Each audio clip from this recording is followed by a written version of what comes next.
છે એટલે કરવું પડશે. અંકલે તમને એક મેસેજ આપવાનું કહ્યું છે. શું મેસેજ છે બેટા? તમારે પ્રતાપ અંકલને શોધવાના છે. કોણ પ્રતાપ અંકલ? એ પ્રતાપ, તારા જેવા બીજા કેટલા છે?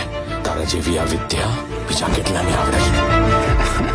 ગર્લ્સ, મેં પહેલો મેસેજ આપી દીધો છે. નાઉ યુ કેન સ્ટાર્ટ. આજે શહેરમાં ભયજનક વાતાવરણ સર્જાયું છે. કોઈ પ્રતાપ અંકલને શોધવા માટે આ છોકરીઓ આવી વર્તણૂક કરી રહી છે. કોણ છે આ પ્રતાપ?